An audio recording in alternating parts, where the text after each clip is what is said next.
The record is on. And yeah, we don't have a banter. We don't. Have you got stage fright? I don't have stage fright. But of course, I do sweat. I've been on stage. So that's why I have an experience. It's not like I'm inventing it. You know, the adrenaline, the hand sweating. You don't see it on me, but from inside, Yeah. like I get very, very sweaty when yeah. I'm nervous. Yeah. And the heart's racing. Yeah. That, and then I'm afraid you can hear it in my voice, especially. Yeah. Well, I felt like when we hit record, you had stage fright. That's what it felt like, because you're like, well, we record and I have no banter. Not on our podcast. Here we go. Okay, All here we right. go. Get on with it. Yeah. I do have something.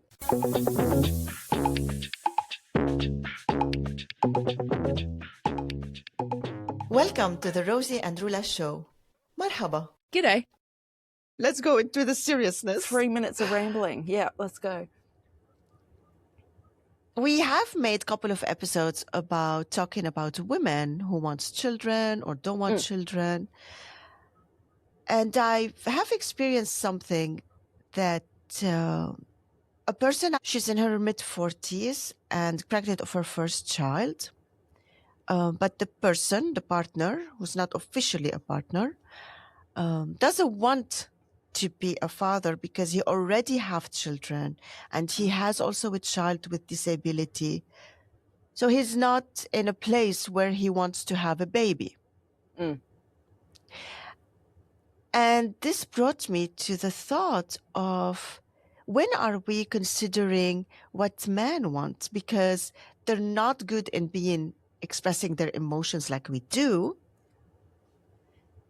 At the same time, what if they truly don't want to be a father?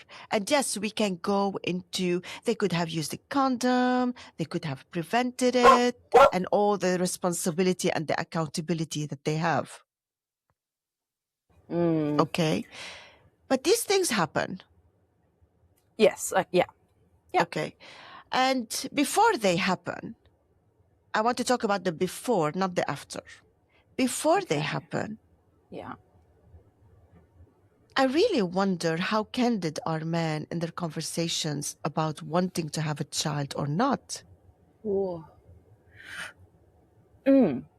feel like there's two main facets that have come to mind: how men might talk to their male friends about this topic and how they talk to their partners about it. And I wonder, is it the same in those circles or not? I'd like to think if they're in a relationship that they are communicating with their partner about what they want.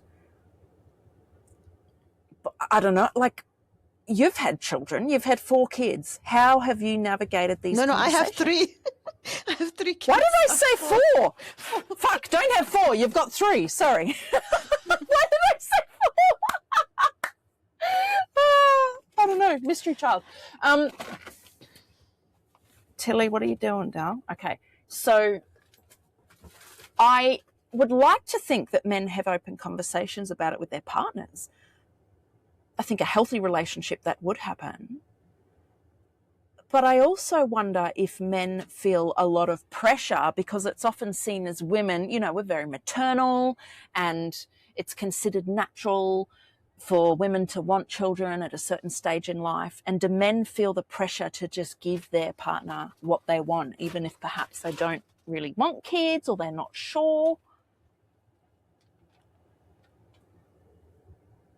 What you're saying makes sense to me. Of course, I didn't ask a male person their opinion. Here we are talking on behalf of men. Of course we are. Yeah. Of course we are. You mentioned that we should have these conversations. What I know from experience is that in the beginning of a relationship, we are so happy to be together that it could be some topics are avoided. Yeah, it's a big because topic, we don't want to break up for this reason. We don't want to bring up a topic too early. And regretfully, we go into a relationship without having talked about the topic, and then it's time. one of the partners want to have a child. Yes. I do think, just like women, we have this pressure that we have to be mothers at a certain age, or the expectation that every woman should become a mom. Yeah, that's a big thing. We forget that it could be that also men have this pressure to have their offsprings, to give their name to someone. Because we also had a topic about how men give name to their children and women, and not the women. They could also have this pressure to deliver to the society and to the expectation. And I can only imagine that there are men out there who this pressure is so heavy on them that they take the decision to please rather because they really want it. And isn't that heartbreaking for such a critical thing as having children? This is a human being we are talking about, and they will directly be impacted by who parents them. And if one parent didn't really want them, but they said yes because they wanted to placate their partner, that's going to impact the child. That's heartbreaking to me. Yes. And what I noticed from this conversation with that person is that the partner who doesn't want a child is in very much pain and struggling because he doesn't want to let her down. He doesn't want to let their child down. At the same time, he's very depressed that he cannot do it. And that made me very sad. So your friend chose to, like, I don't know how much we can talk about this, so we'll just cut this out if we can't. But was this pregnancy planned, or was it more of a it's happened and he didn't want it and she's chosen to keep it? Or I love your question, because now we're going to get into the nitty-gritty thinking of a woman without considering the man. And you know me. Well, you're as much an advocate for men as you are for women, I feel. Exactly. I'm advocate for both of them, thanks to my son who made me feel this way. I'm going to pour my tea. Excuse me for interrupting. Another beautiful teacup. What women tend to do, I'm not generalizing some women. No, I'm not. I'm really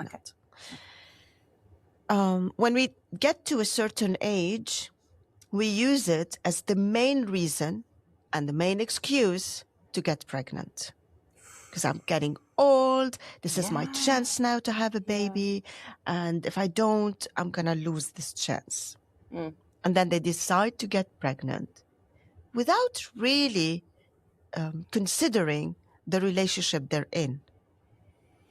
And yes, they can raise a baby alone. I'm not arguing this. They can say, I'm going to raise it alone. Don't worry about it.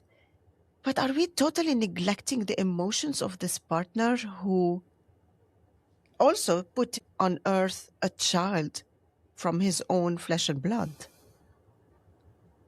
Because we want to have a baby before the time is too late as a woman.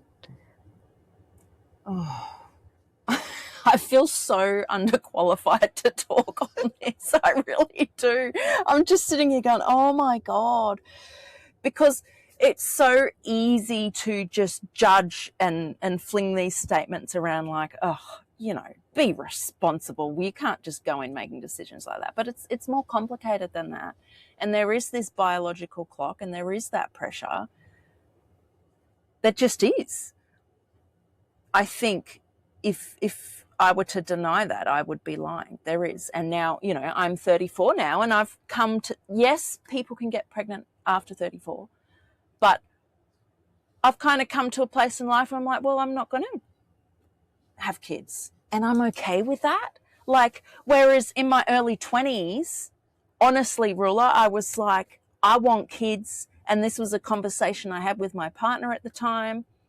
She was like, yes. And I'm like, not right now, but like, this is something I want.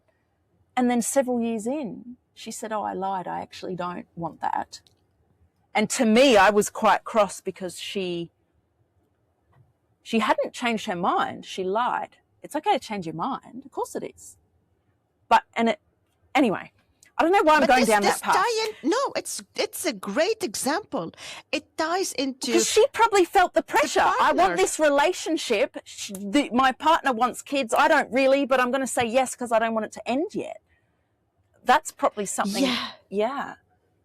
I think That's other what I was couples trying have to probably say in the been through that. beginning. Gotcha. Yeah. And so... See, you're qualified. Well, there we Took go. the Thank example talking. I really want to talk about the partner as a male, but thanks for reminding me that a partner can be same sex and still in the same situation. Well, true. And, you know, it's slightly different in that well, I was going to say it can't happen accidentally. There's fringe cases where it could. But generally speaking, in the same-sex relationship, it needs to be planned. Like, it's not like, oh, the condom failed or I forgot to take or whatever. It's planned. So that's something else again. But do you think, and this doesn't have to be specific to your friend, but I'm just thinking there's this relationship, I don't know the ins and outs. She's pregnant. The partner has a child with disabilities and her partner. So he is in a difficult space. He doesn't think he wants children. Like, he's got enough going on at the moment. But how do you navigate that? She is keeping this baby, I'm assuming. So it's happening. What happens to the relationship? Could this partner just not be a parent and they stay in the relationship? I haven't seen that, but like, could that be a possibility? This really, like, the best question of today, probably even better than my question, Rosie. What happens to the relationship now? Yeah. I don't know. Fuck, it's a process. It's gonna be a long process. And people say, "Oh, when you see the baby, you will forget it, They and do you will say love that. it." They and do. People say that, and yes, it happens in the minute, but afterwards, reality hit. Responsibility, the tiredness, the waking up at night, the raising a child, being present. A person. The bottom line, to wrap it up, because I don't want to go into so much that is outside of the topic. The bottom line, Rosie, is that partners, when someone says, "I don't want to have a child," at that moment, they need to start thinking, is this a relationship I want to be in or not? And not after the fact. Right. How early do you think these conversations should happen? What do you reckon? If a woman, and I'm talking from a woman point of view. Yeah. If a woman knows she's reached an age where she needs to hurry and get pregnant because she so much wants to become a mother, that should be the question from her first date. Yeah, you need to be upfront about that, or even right? before on emails if it's online dating. Because there's no even point to meet with this person if that crucial point for you is off the table. Right. Yeah. And this doesn't happen. Even, No. I mean, yes, we can say all the wiseness that do this before and after, etc. But until we say the words out loud, if you want a child, don't go dating someone who doesn't want one. People you can't live on the false hope that they will change their mind. You can't, like... How many think, oh, they will change their mind. They love you so much. They will change their mind once you live together. Once they see their friends have children. Right, or in a couple of years. We have to believe it. Yeah. That if they told me they don't want to have children, not believe it. We have to respect it. Respect it. That's right. Respect it. And have these conversations. I think marriage is another conversation that perhaps needs to happen. Not everybody wants to get married. Not everybody's interested in that. But for other people, it is incredibly important to them. Marriage means a lot. And if they are in a committed relationship, they see marriage as a thing. I think that's a conversation that needs to happen too. Yet the common response seems to be, well, first date, talking about kids and marriage, But if it's a deal breaker for you, why would you not bring that up? Exactly, for both parties. The one Yeah. who thinks, oh, she's already talking about children and I don't know her yet. Yeah. Well, also Well, for a man, you need to know for yourself, do you want to date someone who wants a child or not? yeah. And it could be, look, I don't know, and then together you make a decision. But Clarity is the key. communication, yes. Yes, as always. I'm gonna wrap up this episode, and I hope that if you are in this position, a lady who really wants to have a child, please don't wait until he changes his mind. Oh, Just go and find a person who really wants to become a dad, so you do it. Rosie, of course, I mean, you can go and have a donor and have a child through surrogacy, or no, not surrogacy, but donor. IVF, yeah. IVF. Yes, this is also a possibility. Consider it. Yep. Okay, that's it for me today. Okay, bye. Bye. If you got a kick out of our conversation today, can you pretty please hit the follow button and share it with another opinionated person? This is the easiest way for you to support the show. It also gives Roula and I the motivation Rosie, to keep I have going. to stop you there. Stop telling people what to do. If they like to follow the show and share it, it's totally up to them. Guys, please, can you help us follow and share the show? Thank you so much. See you next time. Said.